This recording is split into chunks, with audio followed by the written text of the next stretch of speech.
Shalom buat kita semuanya. Marilah terlebih dahulu kita mempersiapkan hati dan pikiran kita untuk memasuki ibadah pertanggangan keluarga kita hari ini. Untuk itu mari terlebih dahulu kita berdoa dalam hati kita masing-masing. Kita berdoa.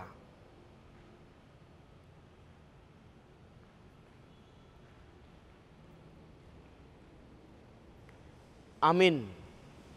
Kita puji Tuhan, kita bernyanyi dari buku Ende nomor 102 ayat 1 dan ayat 2.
Mar hite-hite goar ni debata ama, dohot goar ni anakna Tuhan Yesus Kristus, dohot goar ni toddi parbadia, na tumo palangit dohot tanoon, amen.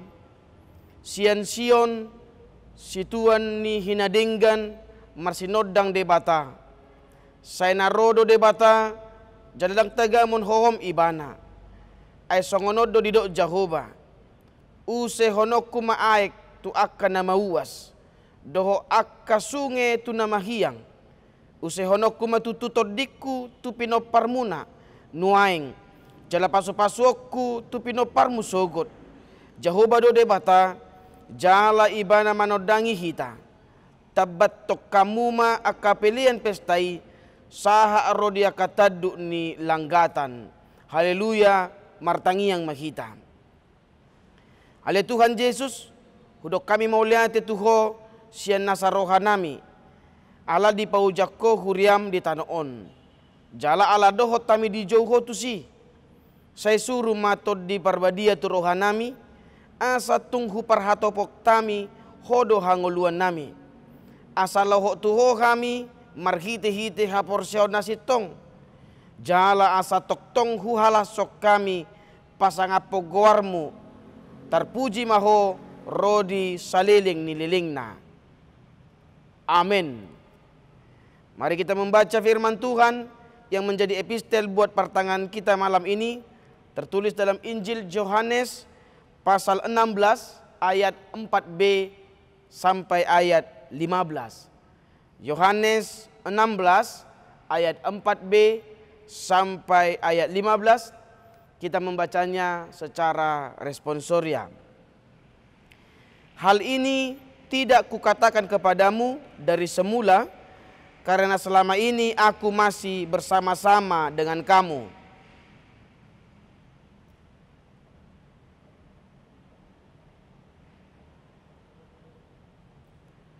Tetapi karena aku mengatakan hal itu kepadamu, sebab itu hatimu berduka cita.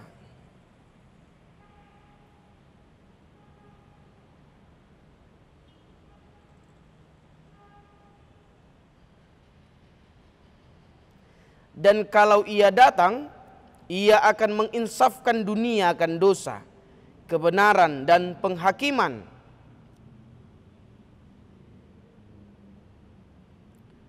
Akan kebenaran, karena aku pergi kepada Bapa dan kamu tidak melihat aku lagi.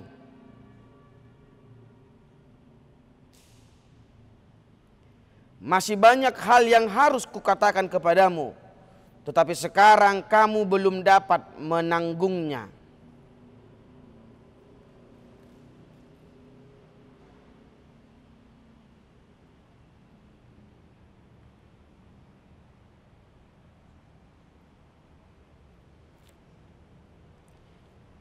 Ia akan memuliakan aku, sebab ia akan memberitakan kepadamu apa yang diterimanya daripadaku.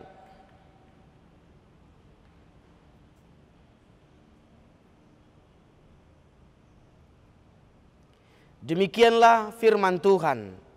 Berbahagialah orang yang mendengarkan firman Tuhan serta memeliharanya di dalam hatinya. Amin. Mari kita persiapkan hati kita untuk mendengarkan firman Tuhan. Untuk itu kita bernyanyi dari buku ND nomor 461 ayat 1 dan ayat 3. 461 ayat 1 dan ayat 3.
Marilah kita berdoa. Bapa di dalam surga, kami bersyukur buat kasih-Mu yang senantiasa Engkau beri dalam kehidupan kami, sehingga kami dimampukan melakukan setiap aktivitas kami, dimampukan menerima berkat-berkat yang indah yang Tuhan berikan. Dan terima kasih kami kembali Tuhan persekutukan di dalam pertanyaan keluarga saat ini. Biarlah pertanyaan ini boleh menjadi kemuliaan bagi Tuhan, dan biarlah melaluinya kami beroleh hikmat, bimbingan, terlebih melalui firman yang sebentar lagi kami akan dengar. Kuasai hati pikiran kami untuk memahami firman-Mu, dan melaluinya kami dikuatkan menjadi pelaku-pelaku firman-Mu dalam kehidupan kami. Terima kasih Bapa, terpujilah Engkau kini selalu sepanjang segala masa. Amin. Saudara-saudari jemaat Tuhan yang terkasih, firman Tuhan yang menjadi berita sukacita buat kita pada hari ini di pertandingan keluarga kita tertulis dalam kitab Yehezkiel pasal 37 ayat 11 sampai ayat 14.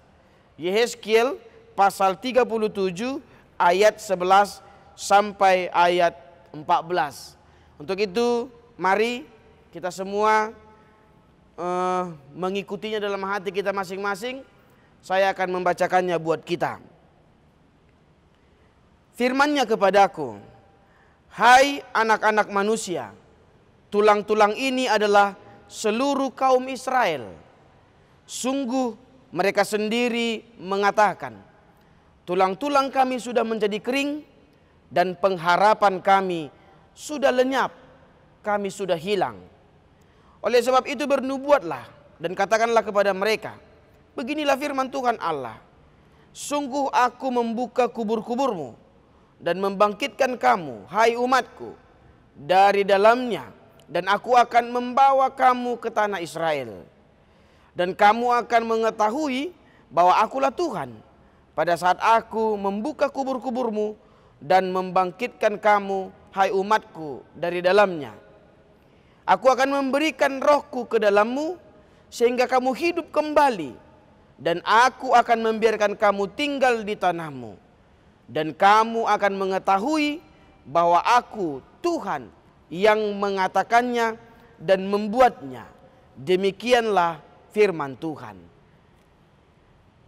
Saudara-saudari yang terkasih jemaat Tuhan, sering sekali pergumulan, penderitaan, dan beban hidup yang begitu berat membuat kita menjadi kehilangan semangat, kehilangan harapan, kehilangan sukacita.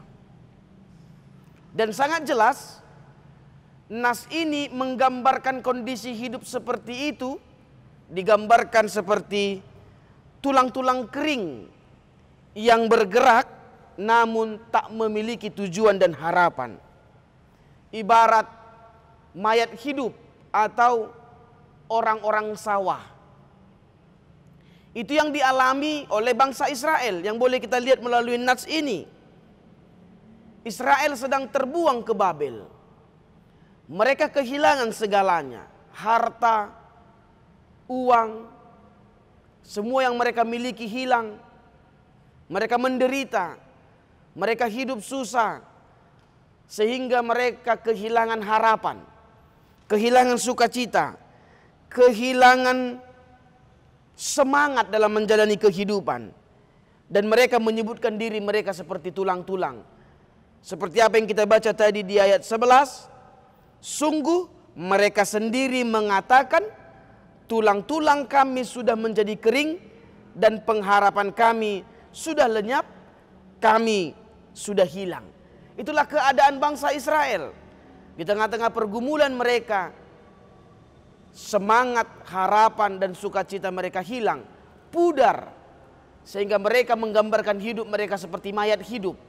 Seperti tulang-tulang yang hanya bergerak tanpa makna, tanpa tujuan, dan tanpa arti. Nah, untuk itu saudara-saudari yang terkasih di dalam Yesus Kristus, melalui firman Tuhan hari ini, Tuhan memakai Yehezkiel untuk menyampaikan janji Tuhan kepada bangsa Israel. Dikatakan dalam nats ini bahwa Allah akan memberikan rohnya untuk menghidupkan mereka kembali, untuk membangkitkan semangat mereka kembali, untuk membangkitkan kekuatan dan harapan mereka kembali, agar mereka menjadi manusia yang benar-benar hidup sebagai manusia. Artinya saudara-saudari yang terkasih di dalam Yesus Kristus, manusia yang hidup benar-benar sebagai manusia adalah ketika dia hidup memiliki semangat, memiliki harapan, dan memiliki sukacita dalam hidupnya. Saya ulangi saudara-saudari, manusia yang benar-benar hidup sebagai manusia adalah mereka yang hidup di dalam semangat, punya kekuatan, punya harapan, punya sukacita. Apapun yang terjadi, dia tetap punya harapan. Itulah manusia yang hidup benar-benar sebagai manusia. Namun sebaliknya, seperti yang digambarkan oleh nas firman Tuhan hari ini, ketika manusia itu hidup tanpa harapan, manusia hidup tanpa sukacita, manusia hidup tanpa rasa syukur, tanpa arah, tanpa makna, dia ibarat tulang-tulang kering bergerak. Dia ibarat mayat hidup. Dia ibarat orang-orang sawah yang hanya bergerak tanpa makna dan tanpa tujuan. Nah, untuk itu saudara-saudari, kita yang mungkin saat ini sedang mulai kehilangan semangat. Kita yang mungkin saat ini sedang jenuh menghadapi kehidupan. Kita yang mungkin saat ini sedang kehilangan harapan, kehilangan sukacita oleh banyaknya beban pikiran, atau mungkin oleh karena COVID-19 yang masih menyelimuti kehidupan kita.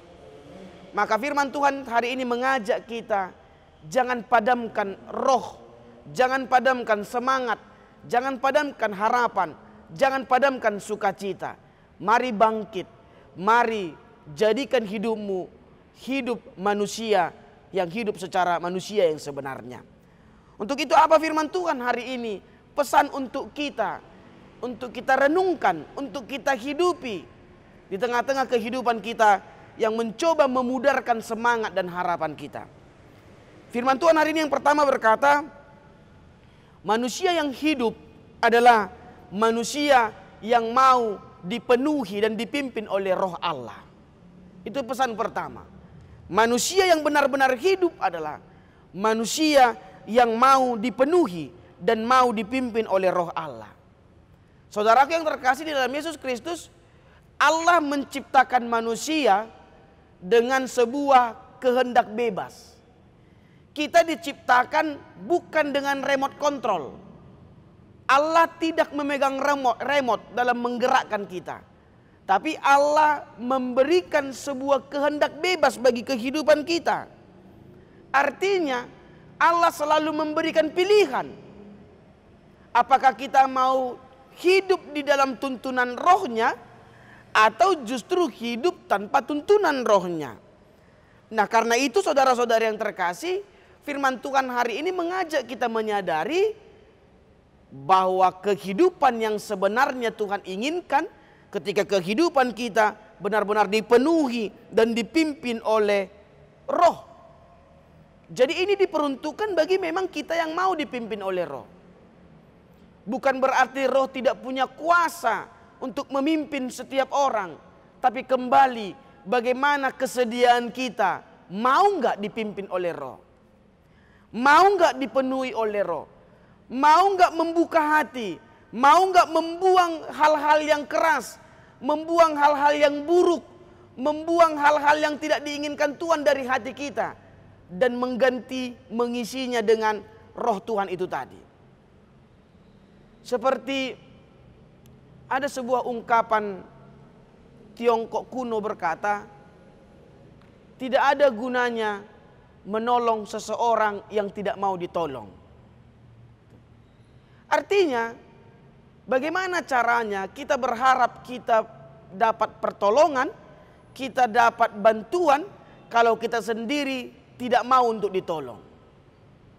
Nah, bagaimana caranya hidup ini terasa begitu berarti, hidup ini sungguh sangat dipenuhi rasa bahagia, kalau kita sendiri tidak mau menjadikan hidup kita benar-benar berarti dengan cara dipimpin dan dikuasai oleh firman Tuhan, oleh Roh itu sendiri. Jadi mari saudara-saudari yang terkasih di dalam Yesus Kristus, caranya agar kita mau dipimpin oleh Roh adalah dengan cara ketaatan dipimpin oleh firman Tuhan. Dipimpin oleh Roh adalah mau mengalahkan diri, mengalahkan ego, mengalahkan kata-kata hati yang tidak sesuai dengan keinginan Tuhan, mengalahkan hawa nafsu duniawi, dan mau menjadikan diri ini mutlak, totalitas, dipimpin dan dipenuhi oleh firman Tuhan. Nah, dengan cara itulah kita dipimpin oleh Roh. Orang yang dipimpin oleh Roh adalah orang yang mengalahkan dirinya sendiri.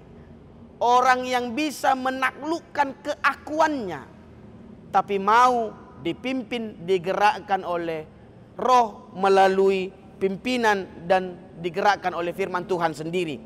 Nah, itu pesan pertama firman Tuhan hari ini.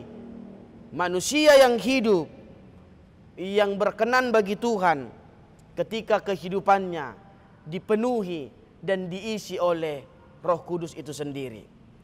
Nah, yang kedua, saudara-saudari yang terkasih dalam Kristus Yesus, maka pesan firman Tuhan hari ini, ketika kita mau tunduk dan taat, dipimpin dan digerakkan oleh roh itu, maka firman Tuhan berkata, roh itulah yang akan memimpin kita untuk keluar dari penjara-penjara kehidupan. Kalau di dalam nats ini dikatakan, Allah sendiri yang akan mengeluarkan mereka dari kubur-kuburmu. Tadi kan digambarkan mereka seperti mayat hidup. Maka segala beban kehidupan, penderitaan di dunia ini digambarkan menjadi kuburan. Artinya ketika kita tidak berdaya oleh karena penderitaan, berarti penderitaan itu ibarat menjadi penjara dan kuburan bagimu. Ketika engkau punya masalah sehingga engkau tidak punya harapan, ketika engkau punya masalah sehingga engkau tidak mampu berbuat apa-apa, maka masalahmu itu adalah penjara dan kuburan bagimu. Nah, makanya firman Tuhan hari ini berkata, ketika kita mau dipimpin oleh roh, menaklukkan diri, menaklukkan ego, menaklukkan keakuan, maka roh itu sendirilah yang akan memimpin kita keluar dari setiap masalah. Roh itu sendirilah yang akan memimpin kita keluar dari penjara kehidupan, dari segala beban yang mencoba menguburkan kehidupan kita. Nah, itu pesan firman untuk kita hari ini. Artinya Roh Kudus menjadi petunjuk untuk kita tidak keliru dalam menjalani kehidupan. Roh Kudus itu menjadi penggerak yang menggerakkan kehidupan kita kalau memang kita mau. Ibarat mobil, dia bisa bergerak, dia bisa berjalan, dia bisa ke kanan dan ke kiri karena ada satu komando, ada mesin dan ada kemudi. Tidak mungkin kalau kemudi mobil dibikin ke kiri, mobilnya ke kanan, berarti ada yang rusak di mobil itu. Tidak mungkin ketika mobil direm, maka mobil berjalan terus, berarti ada yang rusak di mobil itu. Mobil yang baik ketika apa yang dikomandokan dari dalam diikuti oleh gerakan mobil itu tadi. Supir ke kanan, mobil ke kanan. Rem diinjak, mobil berhenti. Demikianlah hidup yang dipimpin oleh roh. Ketika firman Tuhan berkata ini, maka hidupnya pasti seperti itu. Ketika firman Tuhan berkata lakukan ini, pasti hidupnya akan melakukan itu. Artinya roh itu menuntun, menguatkan kita melakukan apa yang Tuhan inginkan. Roh itu menuntun dan menguatkan kita melakukan apa yang Tuhan harapkan. Sehingga roh itulah yang menuntun kita keluar dari segala pergumulan. Menguatkan kita untuk mampu mengalahkan segala pergumulan. Sehingga kita tidak lagi menjadi mayat hidup. Sehingga kita tidak lagi menjadi tulang kering. Tapi manusia yang hidup benar-benar sebagai manusia. Nah, yang ketiga yang terakhir firman Tuhan berkata di ayat 14. Untuk itu ketika pertama tadi kita diajak mau dipimpin oleh roh dengan hidup taat, menaklukkan diri dan hidup taat kepada firman. Maka pesan kedua firman Tuhan berkata ketika kita mau dipimpin roh, roh itulah yang menguatkan kita, memampukan kita dan memimpin kita keluar dari setiap permasalahan yang menghimpit kehidupan kita. Maka yang ketiga, ketika kita mau dipimpin roh, roh itulah yang memperbaharui kehidupan kita menjadi lebih baik. Dikatakan di ayat 14, aku akan memberikan rohku ke dalammu sehingga kamu hidup kembali. Jadi tadi pertama kita sudah digambarkan seperti mayat hidup. Kita sudah mati, tapi seperti mayat yang bergerak-gerak. Atau seperti tulang-tulang kering yang bergerak tanpa tujuan. Tapi ketika kita mau dituntun dan hidup oleh roh, kita dihidupkan kembali. Hidup kita diperbaharui. Hidup kita ke arah yang lebih baik, senantiasa setiap hari mengalami perubahan-perubahan ke arah yang lebih baik. Itu pesan firman Tuhan yang ketiga. hidup yang senantiasa mengalami pertobatan, perubahan, pembaharuan ke arah yang lebih baik. Jadi saudara-saudari, Roh Kudus itu sifatnya jelas. Dia memberikan semangat. Jadi ketika kita dipenuhi Roh, kita yang sebelumnya tidak semangat berubah menjadi seseorang yang semangat. Ketika kita berduka, itu akan berubah menjadi kehidupan yang penuh dengan suka. Ketika hidup kita hilang harapan, diubah menjadi hidup yang selalu berharap, yang selalu optimis. Ketika kita sebelumnya hanya mengeluh, ketika kita dipimpin Roh, kita menjadi hidup yang selalu bersyukur. Ada pembaharuan. Ketika sebelumnya kita hidupnya hanya berpikir negatif, berkata negatif, ketika kita hidup di dalam Roh, maka kita akan berpikir positif dan berkata positif. Karena apa? Apa yang memenuhi hati kita, apa yang memenuhi pikiran kita, pasti itu yang keluar dari mulut kita. Pasti itu yang keluar melalui tingkah laku kita. Jadi ketika kita memang dipimpin dan dipenuhi oleh Roh, hati dan pikiran dipenuhi oleh Roh, pasti kata-kata kita pun kata-kata yang baik. Perbuatan kita pun akan perbuatan yang baik. Ketika Roh menggerakkan kehidupan, maka outputnya yang keluar pastilah yang baik juga. Itu makanya sering saya katakan, kalau ada orang yang tiba-tiba dikejutkan, lalu dari mulutnya keluar nama-nama binatang, B1 kah atau B2 kah, lalu dia bilang, maaf saya nggak sengaja. Sebenarnya bukan karena nggak sengaja, karena mungkin nama-nama binatang itulah yang memenuhi hatinya. Ya kalau yang memenuhi hatinya shalom, kenapa ketika tidak dikejutkan, shalom, kenapa nggak kayak gitu? Tapi kenapa B1, B2 nama-nama binatang yang keluar dari mulutnya? Ya karena memang itu yang memenuhi hatinya. Jadi seseorang yang mau dipimpin oleh Roh, pasti hidupnya ke arah yang lebih baik. Kita digerakkan untuk menunjukkan hal-hal yang baik. Jadi artinya tidak usah diperdebatkan. Apakah wujud, apakah bukti seseorang itu dipenuhi oleh Roh? Galatia 5 ayat 22. Itu wujud konkret. Jadi mari menilai diri sendiri. Mari merenungkan diri sendiri. Apakah saya sudah hidup oleh Roh? Apakah saya sudah hidup sesuai dengan Roh? Karena firman Tuhan berkata, Roh memberikan kehidupan. Roh memberikan kekuatan. Roh memberikan semangat. Roh memberikan penghiburan. Maka mari lihat diri kita. Ketika saya hanya mengeluh, saya hanya pesimis, saya hanya berpikiran negatif, benarkah saya dipenuhi oleh Roh? Itulah firman Tuhan hari ini. Ketika kita mau dipimpin oleh Roh, maka pastilah kita akan berbuah-buah Roh. Hidup kita akan lebih baik. Seperti yang saya katakan tadi, wujud konkret, bukti nyata, dia yang dipimpin oleh Roh. Galatia 5 ayat 22. Kasih, sukacita, damai sejahtera, kesabaran, kemurahan, kebaikan, kesetiaan, kelemah lembutan, dan penguasaan diri. 9 ini harus benar-benar ada pada diri saya. Barulah saya dikatakan hidup yang benar-benar hidup. Manusia yang hidup benar-benar manusia. Karena manusia yang hidup oleh Roh, dia akan hidup menjadi manusia yang sebenarnya. Untuk itu saudara-saudari, ketika hari Minggu ini kita akan memperingati hari Pentakosta, hari ke-50, hari turunnya Roh Kudus, maka kita diajak, buang hal-hal yang buruk dari hatimu.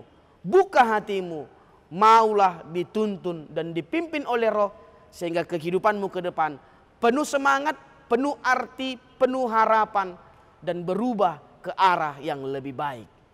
Amin. Kita berdoa. Bapa di dalam surga, kami bersyukur buat kasih-Mu yang menyertai kehidupan kami. Terima kasih juga Bapa buat firman-Mu yang selalu mengajari kami, agar kami boleh hidup hanya di dalam firman-Mu saja. Bahkan pada hari ini kami diingatkan akan Roh Kudus yang selalu menuntun dan mengajari kami untuk mengikuti apa yang Tuhan kehendaki.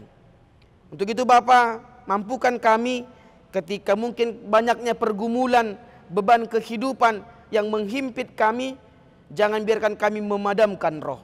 Jangan biarkan kami memadamkan semangat kami. Tapi kami harus tetap membuka hati agar Roh Kudus-Mu memenuhi, memimpin, dan menyelamatkan kami dari setiap pergumulan kami. Memampukan dan menguatkan kami, memenangkan setiap pergumulan kami. Untuk itu ajari kami Bapa, punya hati yang tunduk dan taat kepada Roh-Mu. Dengan cara tunduk dan taat kepada firman-Mu. Mengalahkan ego, mengalahkan keakuan, mengalahkan diri dan hawa-hawa nafsu kami. Tapi mau menyerahkan hidup, hati dan pikiran kami dipimpin, digerakkan dan diarahkan oleh Roh-Mu saja. Sehingga melaluinya kami menjadi hidup penuh dengan kekuatan, hidup yang lebih berarti, hidup yang semangat, hidup yang berharap, hidup yang baik. Dan itu yang Tuhan harapkan. Wujud konkret dari setiap orang yang dipenuhi roh, maka pastilah hidupnya berbuah-buah roh. Untuk itu ajari kami Bapa, mau mengosongkan hati kami dari hal-hal yang tidak baik, tapi mengisinya dengan Roh-Mu, agar kehidupan kami boleh menjadi kehidupan yang berkenan bagi Tuhan. Kami menjadi manusia yang hidup sebagai manusia yang sebenarnya. Untuk itu kami serahkan hidup kami ke dalam tangan-Mu. Pimpin kami Tuhan selalu. Ajari kami untuk selalu melihat dan menjalani apa yang Tuhan kehendaki saja dalam kehidupan kami. Berkati ibadah kami, biarlah ibadah ini boleh menjadi kemuliaan bagi Tuhan. Ampuni dosa-dosa kami Bapa, di dalam Yesus Kristus kami berdoa. Amin. Kita bernyanyi dari buku ND nomor 108 ayat 2 dan ayat 3. Setelah ini doa syafaat dari salah seorang anggota keluarga. Bernyanyi dari buku ND nomor 108 ayat 2 dan ayat 3.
Kita bernyanyi dari buku Ende nomor 463 ayat 1 dan ayat 2. Buku Ende nomor 463 ayat 1 dan ayat 2. Dan kita menyerahkan persembahan kita dengan sukacita.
Tapasahak ma peliata tu debata martangiang mahita.